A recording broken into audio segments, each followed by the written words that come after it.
Hey, what's up everyone? This is Silver Slayer. Welcome back for another video. Today we're going to be talking about 6 signs for higher silver prices soon, 6 indicators that silver might be on a come up, and this is really exciting. I've been making some more videos over the last couple days, giving some insight on some factors that are heavily influencing silver's price. So, I've been researching this a little more, trying to get the inside scoop. And I think today is going to be a very educational and informal video on what silver has to offer in the near future. So before we start, make sure to smash that like button, subscribe if you already haven't. I post daily videos, so stay tuned if you love precious metals. So anyways, let's jump right into the video. So 6 signs for higher silver prices soon. I think I'm going to name all 6 right now and then just kind of share my insight and point on each of those along the video, just for those that are a little curious, that want to know, instead of just slowly going over each one. So the 1 through 6 are 4-month trading highs. Number 2 is the gold to silver ratio is below 90 to 1. Number 3 is gold is stagnant while silver is rising. Number 4, investors are seeing more potential in silver more than ever. Number 5, gold prices lately is driving more attention to precious metals, especially silver. And number 6, the economic instability drives people towards precious metals as a more safer investment compared to stocks or even fiat currency.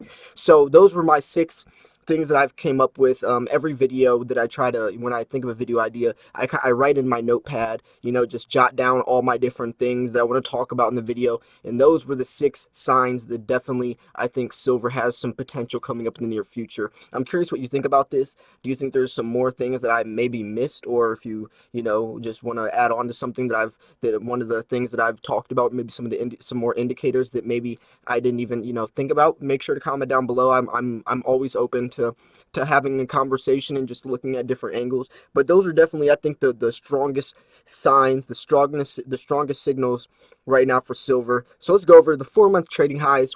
This is huge news. So I just made a video covering this the other day. Silver is at 4-month trading highs, and this is huge because this is showing that silver is rising and at a rate where gold is still stagnant. We saw that gold finally broke past that $1,400 resistance, and I was curious to see what silver was going to do, because usually silver is gold's little brother. So I thought silver was going to follow suit, but silver seemed to stay stagnant while gold broke past that $1,400 resistance that it was stuck on for so long. But now we see gold, stuck at this point, and silver starting to get traded higher and higher every day. If you guys didn't see that video where I talk about that, I posted it yesterday. I go really in depth into all that's happening with the silver market and right now on the trading side of it, ETFs and all that. Check out my video yesterday. It's a really good video.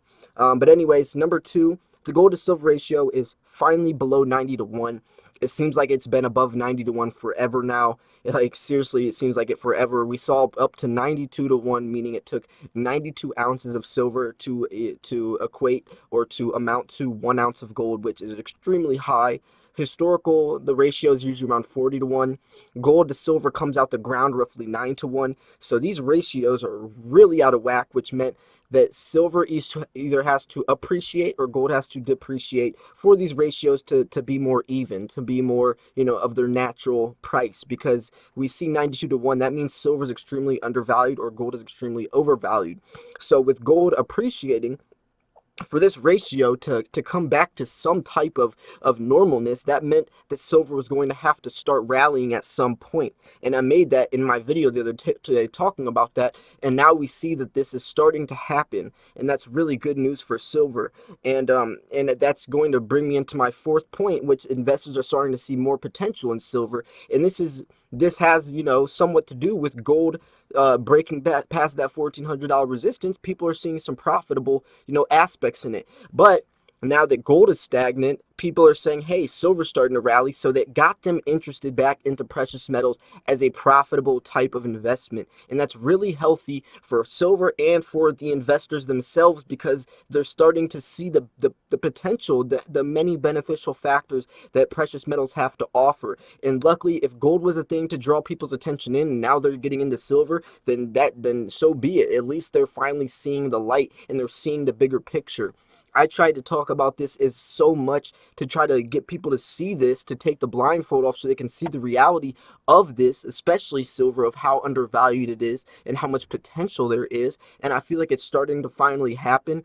Media starting to finally cover it more and more, opposed to other things like stocks, and they're starting to talk about it in a way that's not just bad news, or not just the Merrill Lynch manipulating trillions of dollars, and not just the bear market, but actually talking about the potential in it, making articles about the many things that it's used for, and so on. So that's really good news. That's something that I really want to see more often, because if you don't know about gold and silver, if you're just the average investor that doesn't really touch precious metals, you have to be educated on this stuff, and if you're not informed properly, if the only media coverage you hear about it, or the only news you hear about it is just bad stuff in the spotlight, bad information, then it's not gonna be attractive for you. You're not gonna really want to even get educated, or spend money out of your own pocket, your hard-earned dollars, in something that you already have a biased opinion on, that's in a negative spotlight. So that's really important, that the media, and there is positive, positive attention towards precious metals, which is happening finally.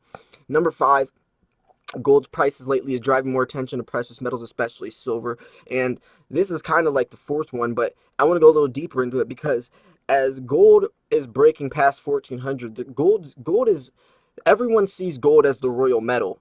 Gold is king, for everything. And once people get into gold, well, let's put it like this: if you're an investor, even if you've never touched precious metals, and you see gold, or if you want to start investing in gold, you're probably going to invest, first starting off, in the stereotypical mind state of like the bars, and maybe even chains, or whatever the case is. You don't really understand that there's a collector value, what numismatic is, semi-numismatic, graded coins, or any of that. And for the everyday person to just start buying gold, at least you're getting into precious metals. When you start going to your coin shops, learning about what semi-numismatic coins are, what collector value is, what grading is, then you start to get in the world of collecting, not just stacking. I actually made a video talking about stacking versus collecting coins, and how there is a huge difference between them. But at least if you start stacking, and that gets you in the mind state to start at least investing in the world of precious metals, then more than likely, 9 times out of 10, you're going to start getting into the world of coin collecting as well, which can be beneficial not only for gold but also for silver. If you are stacking silver just for the bullion aspect, and that's what gets your feet in the water, to start finding out that there is some semi-numismatic coins that you can collect that appreciate on top of spot price, then so be it. Whatever gets you to the door, to open, to whatever gets you to that understanding, or to that place, then the better. The more the better. And I think gold is doing this for a lot of people. And once they're getting in this gold door, they're watching YouTube videos about precious metals, and they're seeing silver as well. So that's really, really good news, that gold is actually bringing people into the world of precious metals for them to find silver, because without that, they probably wouldn't have, or it'd be a lot less likely. But anyways, let's talk about number six, which is the economic instability that drives people towards precious metals. And this is huge. We have the 2020 presidential election coming up, which is going to be a huge, huge denomination on silver's price, or influencing silver's price, a huge factor. Every time, or any time, there's something in the economy that drives panic, worry, fear, instability, anything like that, they usually turn to precious metals, because it's a safe investment to store your wealth as you're kind of on the sidelines waiting to see what the government does, or what the banking system does. When finances are in a scare, people turn to precious metals, because it's a secure asset that you can store yourself, and you are physically in control of it.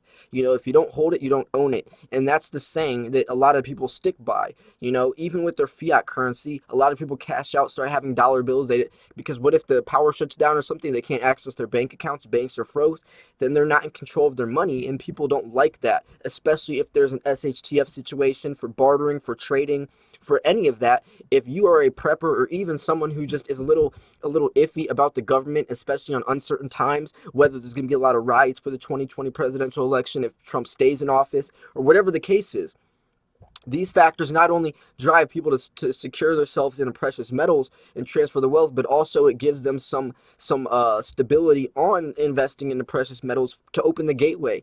I got into precious metals because I started off as more of an SHTF prepper, wanting to take control of my money, and that's what got me in the door. But now I'm more of a collector to some extent. So whatever got me there, I'm willing to accept. Over the time, usually people do I guess the word would be transform in their stacking journey. Whether sometimes you start off with bullion and you end up getting into pandas and kookaburras, or maybe the opposite. Some people start off pandas and kooks and then realize that silver is silver, then they just start buying generic bars, or maybe just buying tubes of American Eagles. And there's no wrong way to do it. You will adjust and you will transform over your stacking journey, comparing to what works best for you. And maybe your financial situation, differs, or just the more you learn, the more you are trying to figure out a better stacking strategy than the year before. There's no wrong way to do it, but whatever does get people into or get people focused on precious metals, the more the better. And these are all factors and indicators that are definitely doing that, and that's why I'm so excited for precious metals in the near future. But anyways, I hope you guys did enjoy this video. If you did, make sure to smash that like button. This was Silver Slayer. I will see you guys soon. Peace.